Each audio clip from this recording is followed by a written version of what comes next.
देशवासियांना या आंतरिक बजेटच्या माध्यमातून सर्वसामान्यांना दिलासा देण्याचं काम या ठिकाणी झालेलं आहे। आपण बघाल मोदी साहेबांचा जो आग्रह असतो गरिबाच्या कल्याणासाठी काम करणं, त्याचं प्रत्यंतर या अर्थसंकल्पातून पुन्हा एकदा अधोरेखित झालेलं आहे। आपण बघाल शेतीसाठी चांगल्या प्रकारचं प्रावधान आहे। खास करून जो गरीब वर्ग आहे, ज्याला घरापासून वंचित आहे, त्याला पंतप्रधान आवास योजनेच्या माध्यमातून 2 कोटी घरांसाठी या बजेटमध्ये त्या ठिकाणी देण्याचा निर्णय सरकारने घेतलेला आहे। त्याचबरोबर केवळ घर नाही तर या राज्यातल्या घरांमध्ये सौर ऊर्जेच्या माध्यमातून 1 कोटी लोकांना लाभ देण्याचं या अर्थसंकल्पातून त्या ठिकाणी दिसून येतंय।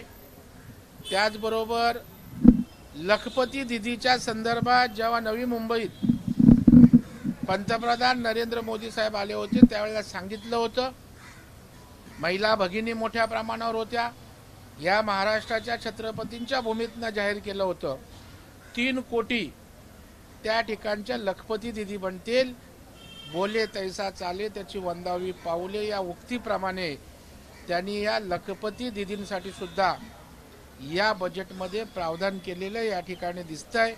युवा वर्गासाठी स्टार्टअप असेल, अनेक बेरोजगार युवकांसाठी सुद्धा या ठिकाणी या अर्थसंकल्पामध्ये वाव देण्याचं काम, युवा शक्तीला स्ट्रेंथन करण्यासाठी आमचे पंतप्रधान आदरणीय मोदी साहेबांनी या ठिकाणी केल्याचं दिसतं।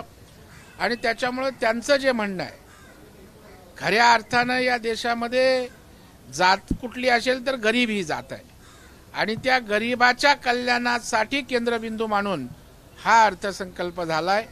शेती असेल, युवा वर्ग असेल, महिला असतील, त्यांच्या सर्वांगीण हिताचा, उत्कर्षाचा विचार या ठिकाणी आमच्या या अर्थसंकल्पाच्या माध्यमातून झालेला दिसतोय।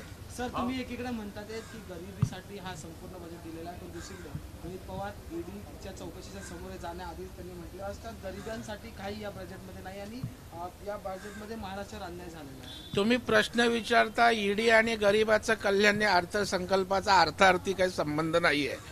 तुम्हाला त्यांच्या स्टेटमेंटवर काय विचारायचं आहे तर करावे तसे भरावे।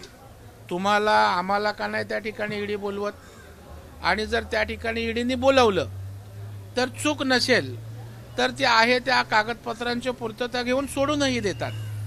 परंतु रोहित पवारांना नेतृत्वाची घाई लागली। अजितदादा गेल्यानंतर आता त्या ठिकाणी मी शरद पवारांचा वारसदार, त्याच्यामुळे ईडीला जो आपल्याकडे आपण गुन्हा समजतो, आरोपी म्हणून जातो, त्याचा इव्हेंट करायचं काम आहे। मला वाटतं हे गुन्हेगारीचं इव्हेंट करण्याचं काम रोहित पवारांचं सुरू आहे आणि मला वाटतं त्याच्यामुळे त्यांना या विषयात सिंपत्ती तर अजिबात मिळणार नाही। कारण तुम्हाला आरोपी म्हणून बोलवले आणि आरोपी बोलवण्यास आपल्या देशात तपास यंत्रणांवर प्रेशर आणण्यासाठी गर्दी जमवा, नेत्यांना जमवा, कधी असं होत नव्हतं। पवार साहेबांचं झाल्यानंतर आता रोहित पवार त्या ठिकाणी ते करताना दिसत आहेत आणि त्यांनी गरिबीच्या गोष्टी करायच्यात रोहित पवारांनी। याच्यासारखं दुर्दैवाने हास्यास्पद गोष्ट नाहीये। त्यांनी जरा ईडीचा अभ्यास झाला, ईडीची उत्तरं तपासणी झाली की अर्थसंकल्पाचा बारकाईने अभ्यास करा। मला वाटतं आता ते ईडीच्या जंजाळात आहेत, त्यांनी कधी वाचला अर्थसंकल्प, कधी पाहिला, लगेच आपलं प्लेन स्टेटमेंट देऊन मोकळे झाले। मला वाटतं भंपकपणा आहे। जी चौकशीला सामोरं जायलंय परत ते नीट जा। मोदी साहेब देशासाठी समर्थ आहेत, त्यांचं सर्वस्व गरिबाच्या कल्याणासाठी आहे, हे देश पाहतोय। त्याचं प्रत्यंतरित 5 राज्यांमध्ये आलेलं आहे। रोहित पवार यांना पहिल्यांदा ईडीच्या ऑफिसमध्ये बोलवलं होतं तेव्हा शरद पवार आले होते आणि आता प्रतिभाताई असतील, सुप्रिया सुळे सगळे, कुठेतरी भावनिक करण्याचा मुद्दा हा दिसतोय का, भरकटण्याचा? मला वाटतं विकासाच्या राजकारणात आता आपण कॉम्पीट करू शकत नाही, म्हणून एका बाजूने उद्धवजी ठाकरे साहेब भावनिक खेळायला बघतायत, शरद पवार साहेबांनी पण अजितदादा पवार गेल्यानंतर, आमच्या महायुतीत आल्यानंतर त्यांच्या पक्षाची काय अवस्था झाली हे बघताय. आणि अशा वेळेला रोहित पवार यांच्या या ईडीच्या प्रकरणात सहानुभूती मिळवण्यासाठी, खरं म्हणजे केविलवाणं चित्र आहे.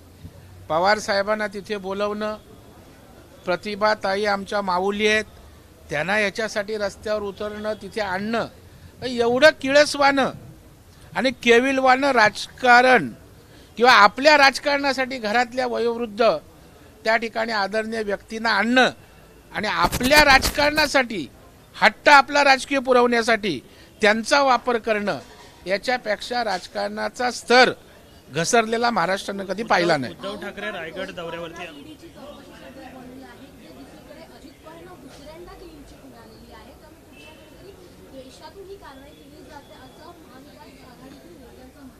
महाविकास आघाडी नेते काय कौतुक करणार का? महाविकास आघाडीमधनं बाजूला होऊन अजितदादा महायुतीत आल्यानंतर महाविकास आघाडीचं कडून अजितदादांचं कौतुक कसं काय अपेक्षित आहे? त्यामुळे त्यांची ती विरोधाची भूमिका आहे. आता क्लीन चिट देताना त्या तपास यंत्रणांनी काय केलं असेल ते त्यांना त्यांनी माहिती घ्यावी. आणि त्याच्यामुळे आता ते द्वेषातनं त्या ठिकाणी अजितदादांवर त्या ठिकाणी स्टेटमेंट करताना दिसत आहेत आणि राजकीयच भूमिका आणि वक्तव्य त्यांची या संदर्भात येताना दिसत आहेत. उद्धव ठाकरे आज रायगडच्या दौऱ्यावरती आहेत. तर रायगड लोकसभा पुन्हा एकदा जिंकण्याचा निर्धार जे आहे ते आज संपूर्ण 6 सभांच्या माध्यमातून ते करणार आहे. हे पार्ट टाइम पॉलिटिक्स उद्धव साहेबांचं चालू असतं. त्याच्यामुळे मध्ये लहर आली की एखादा फेरफटका मारायला आपण जातो समुद्रकिनारी, तसं ते जाऊन येतात. तेवढ्यापुरतं आलं की पुन्हा महिनाभर घरात बसतात. एका बाजूला पंतप्रधान नरेंद्र मोदी साहेब 24 तास दिवस रात्र परिश्रम करतात.